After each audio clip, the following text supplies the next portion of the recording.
Hello friends, welcome back to your channel. This is Mana and SBI clerk done. तो एक review video. Actually देखो, मुझे travel करना है क्योंकि कल मेरा जो एग्ज़ाम है मेंस का वो हिसार है। सो मैं फटाफट थोड़ा जो रिव्यू रहा सेल्फ गिवन का वो आपको बता देती हूँ। फर्स्ट ऑफ ऑल तो देखो, आज बच्चे पूरे पूरे सेंटर में ही मुझे ना जो लगे अराउंड 50 लगे, मतलब 50 के लगभग हम बच्चे थे और ज़्यादा स्टूडेंट्स थे नहीं। बाकी सेकेंड थर्ड शिफ्ट में भी शायद आगे एग्जाम है क्योंकि बच्चे आए हुए थे। बस वही था, अराउंड 40 to 50 स्टूडेंट्स ही दिख रहे थे मेरे को। अब आगे हम मेरी क्लास में ओवरऑल हम अराउंड 10 ही बच्चे बैठे थे। बहुत बड़ा हॉल टाइप था और हम सिर्फ 10 ही एक बच्चे बैठे थे। अब हम बात करते हैं एग्ज़ाम की। सबसे पहले मैं इंग्लिश से स्टार्ट करती हूँ। इंग्लिश में जो पैसेज आया था ना, वो पैसेज थोड़ा सा समझने के लिए बहुत ऐसे, मतलब बहुत वर्डिंग जो थी ना, मुझे थोड़ी सी हायर साइड में लगी। अगर कोई स्टूडेंट हिंदी मीडियम का है, हिंदी को प्रेफर करता है, तो उसके लिए मुझे लग रहा था वो वर्डिंग थोड़ी हाई है। उसमें क्या था ना कि एक एक्सपेरिमेंट टाइप था। वो था आपका जो बेबी बर्ड्स होते हैं उनके रिगार्डिंग, उनको जो खिलाना होता है उस टाइप में। ठीक है, मतलब ऐसा सा था। मैं उस टाइम पे तो ढंग ढंग से पढ़ पढ़ कर ठीक है मैंने किया, बट वो थोड़ा सा पैसेज मुझे लेंदी वो लगा कि हाँ, थोड़ा सा समझने के लिए, अंडरस्टैंड करने के लिए, लैंग्वेज को समझने के लिए बहुत उस पर टाइम इन्वेस्ट करना पड़ रहा था। उसके बाद में आ रहा था वर्ड स्वैप। जैसे इसमें होता है ना कि ABCD 5 वर्ड्स दिए हुए थे, उनमें से A to B इंटरचेंज हो रहे हैं आपस में या नहीं हो रहे हैं, वो आया हुआ था। एक पैराजम्बल आए हुए थे, पैराजम्बल लेकिन ABCD ऐसे आते हैं ना 5 टाइप में, ऐसे करके 4 या 5 लास्ट के क्वेश्चन थे, 5 क्वेश्चन थे, इनको रीअरेंज करना था, ये आया हुआ था आपका। और स्टार्टिंग में जो आए हुए थे वो एरर फाइंड आउट आए हुए थे, यही आया हुआ था और कुछ भी नहीं था। ठीक है, एरर हो गया है आपका। और यहाँ एक आया हुआ था आपका वो हम बोलते हैं जिसको क्या बोल सकते हो आप, कि जिसमें ना एक पूरा पैराग्राफ दिया हुआ था, उसमें A पार्ट यहाँ पर फिल इन द ब्लैंक्स है, B fill in the blanks है। ब्लैंक भी नहीं था लेकिन उसको कनेक्टर्स यूज़ करने थे हमें कि कौन से कनेक्टर सेट बैठ रहे हैं, इस टाइप में था। ठीक है, ये तो ओवरऑल इंग्लिश का था। अब मैं बात करती हूँ मैथ्स का।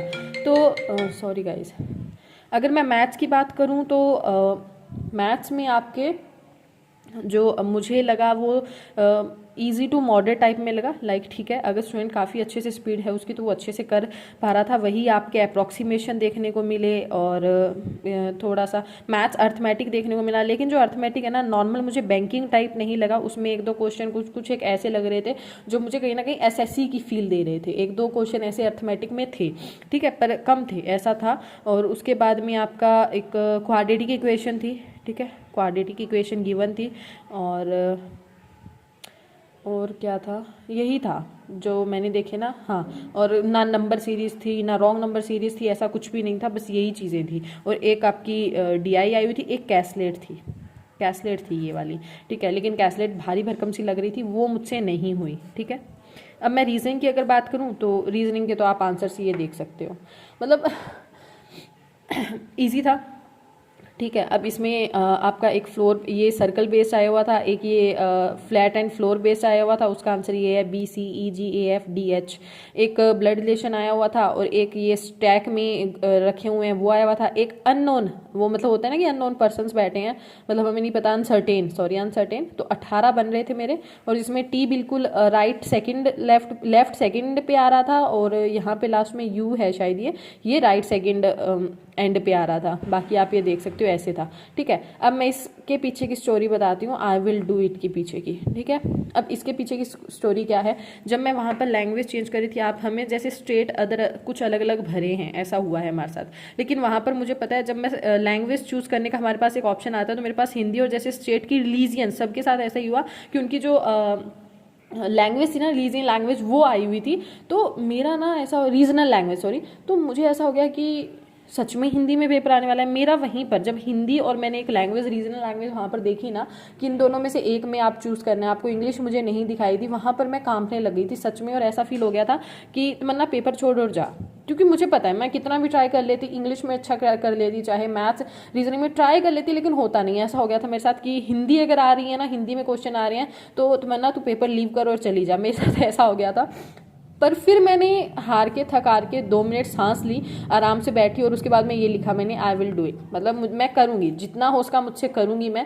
ज़्यादा से ज़्यादा क्या ही होगा, अप्रोक्सीमेशन में तो हिंदी नहीं होगी ना, अर्थमेटिक में हिंदी होगी बहुत ज़्यादा, तो वो नहीं करेंगे अपन। DI अगर आ गई तो वो कर लेंगे। ऐसे मैंने खुद को समझाया उस 40 मिनट में। मुझे पता है वो मैं जो 40 मिनट वो बाद का जो 5 मिनट और फिर 5-10 मिनट होते हैं ना पेपर शुरू होने में, वो मैंने 10 मिनट कैसे निकाले हैं मतलब हाँ लिटरली मैं काम रही थी, बट फिर सामने जब इंग्लिश देखी ना तो लगा कि ओके अब मैं कर सकती हूँ। फिर ऐसा हो गया था, मतलब पहली जो रीजनिंग की पजल है ना उसे बनने में मुझे 4 मिनट लग गए थे। ये वाली जो पजल है 4 मिनट लग गए थे, जबकि ये पजल इतना टाइम टेकिंग थी नहीं।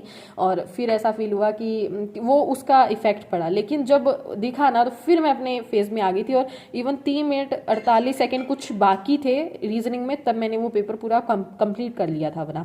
अब अगर मैं टोटल अटेम्प्ट बताऊं तो रीजनिंग में मेरे 34 हुए हैं, मैथ्स में 28 हुए हैं, इंग्लिश में भी 28 हुए हैं। ओके, इसमें एक तो वर्ड वाला मैं छोड़ के आई हूँ, जिसमें वर्ड जो थे वो FIMO थे, ठीक है, तो मुझे नहीं समझ में आ रहा था इसका, तो रिस्क लेना भी नहीं था।